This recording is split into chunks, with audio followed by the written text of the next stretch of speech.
They said Jude Lotus ban killed Niv-Mizzet Parun because it costs too much for the 2026 meta. Today we have a 15-minute speedrun deck tech to find out if Niv-Mizzet it's still worth to have it in the command zone for cEDH. Let's go.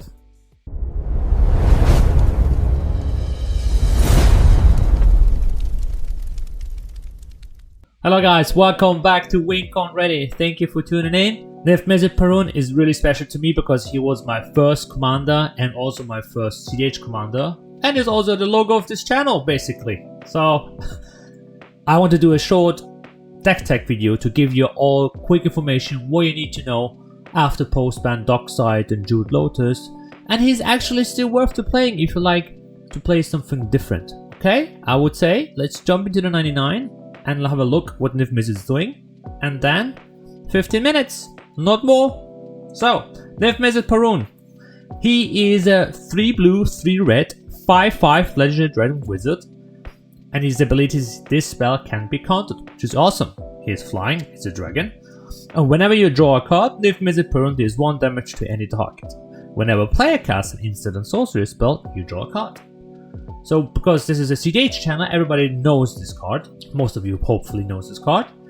And what you want to do with it is you want to go through a curiosity loop.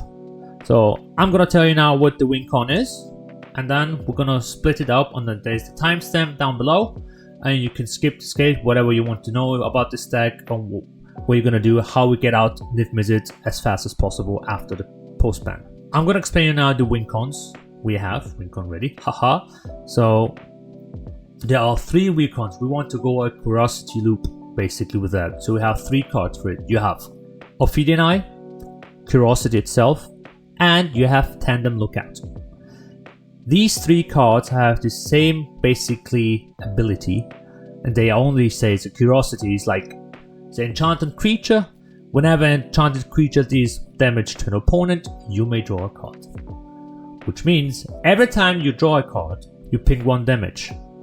Then, the ability from the curiosity goes back on it because you did 1 damage, you're allowed to draw a card, and the loop starts going. That's why Niv-Mizzet in that case is really broken. You have 1 card as a creature, and then you have also an enchantment who has flash, which is really good as well. Costs a little bit more. Of course, we cannot tutor them, but it's quite difficult in Izzet colors. The only card we have is Gamble, but that's it. So through this draw, we're trying to have Niv-Mizzet out as soon as possible, and because if somebody is casting an or sorcery spell, an instant spell, or myself who's playing the card deck, you ping in and you always can draw a card, and hopefully you get into this loop.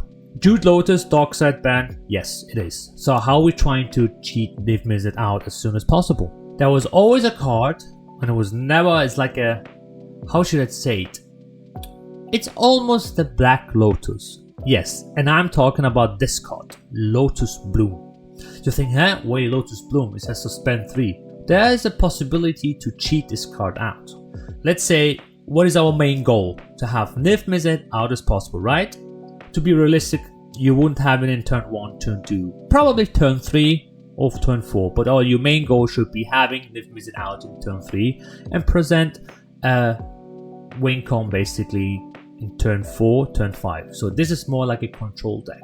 We have a lot of instants and sorceries in this to trying to control the board. But it is really important as well what we're keeping on the first 7, or how to mulligan this one. This card also has our own chapters in the end. So let's go to Lotus Bloom, because this is the most important, one of the most important cards in this deck. So Lotus Bloom is basically a Black Lotus. So because if you can sacrifice Bloom, add 3 mana of any color to put to your mana pool. So how are we gonna do this? So there are a few cards we can basically cheat it in. So one of these cards is Via of Invention.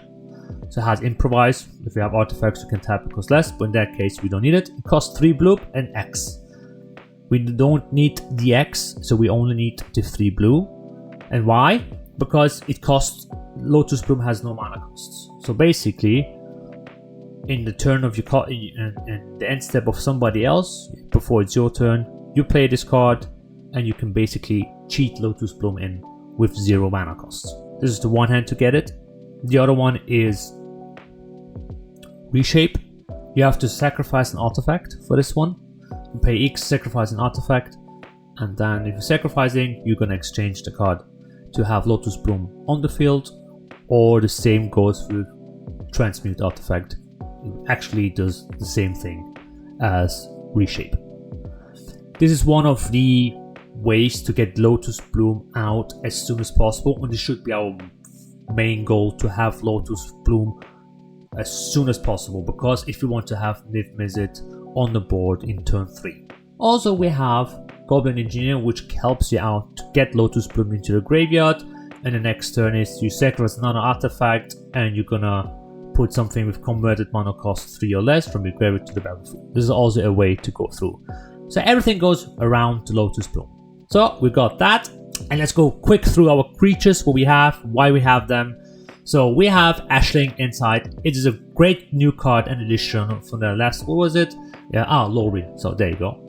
The backside is really important, because the backside gives you 2 extra mana each first main phase each turn if it's on the field.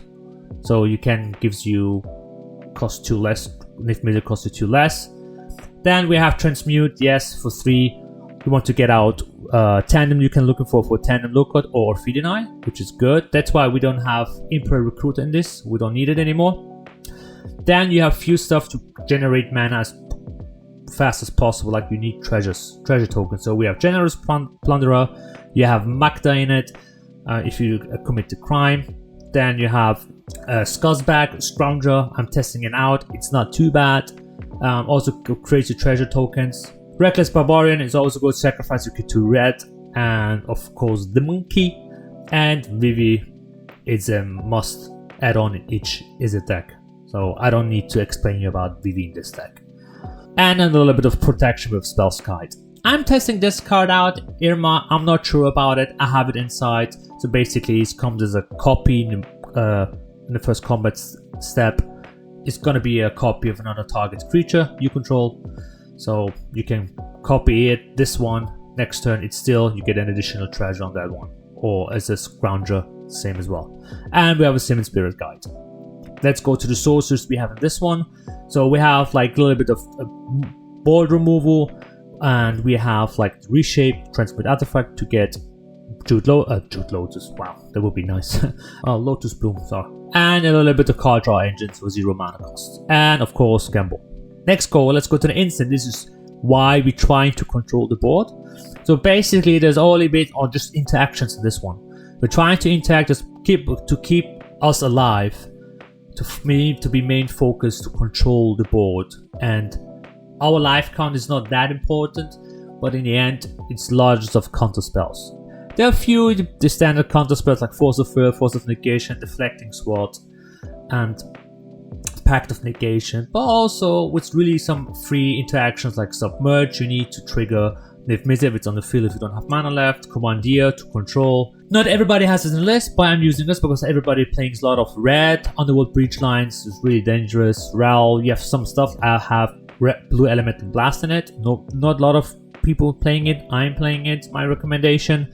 It also has Wash Away, so it has like counter target spell that wasn't cast from the owner's hand. For one, it's really good value. A lot of people playing Underworld Breach, Ral, like I said, mentioned. We have our artifact package. Pendle Prism is a nice card to have as well. So you're paying like 1 blue, 1 red, and you have a remove a charge counter. So basically, add 1 mana of the color you have on the counter on it. And the good part is also a sack outlet if you want to use Reshape or Transmute Artifact, or even Goblin Engineer. We have this covered. Then of course we have the enchantments. It's a Rhystic Study, even Smothering Tide Matter. So basically we have Rhystic Study, Mystical Remora, Mirror Maid to copy as well, and Curse of Opulence. I think it's a good card. Everybody can take a gold token. It's like basically a better version of a treasure token. And I'm testing this out as well. It's a not bad card. I think it's worth it. So it gives a lot of treasures fast. And this is basically our land package. So that's literally it. It's quite simple. So now we want to figure out, as I mentioned, we want to control the board. So we only have 99 cards in the deck. So for example, Niv-Mizzet is outside, you have a curiosity effect. So we need to ping damage to each other one. So how we want to do it? For example, everybody still has 40 life. 99 cards, it's going to be difficult to kill everybody instantly. So we have cards like Roaming Throne and Harmony Prodigy to basically double our triggers. Which means if a card draw a card, we ping in 2 damage per card, something like that. So this helps definitely out to kill the board faster. Let's go with our starting hand. Well, we have Ancient Tomb, Curiosity Effect on the field, even Tandem Lookout. It doesn't look too bad, but the problem we have, it's still too slow. Too slow. Also, no. That's okay. Let's have a look on this one. If we are starting a second, we can keep this basically. Playing Gemstone, we have 1 card in the hand. We're gonna drop Submerge. It's a not bad card. We have the Monkey, we can play the Monkey. Creating treasure tokens, then we can play Goblin Engineer the turn after. And we have already 2 manas, that's enough. You can put Lotus Bloom in the graveyard, and the next time if the Monkey is still there, you can attack someone, we have a treasure token. You can exchange the treasure token with the Lotus Bloom. So that's a keepable hand. It's not too bad. Let's go for that. Let's go another one. Nope. Not keep that one. This is actually not too bad. If you're gonna play City of Brass, playing Soul Ring, playing Mox Opal, tapping the Soul Ring for Talisman of Creativity. Yes, so yeah, it's possible. But in the end, the other big question is what we're gonna do after. So that's a 50-50 situation. If you turn 1, if you seat 1, you might keep that. If not, I will go on a land. This doesn't look too good. Now we cannot keep that one. Unfortunately, because we don't have any land. This is trash. We have...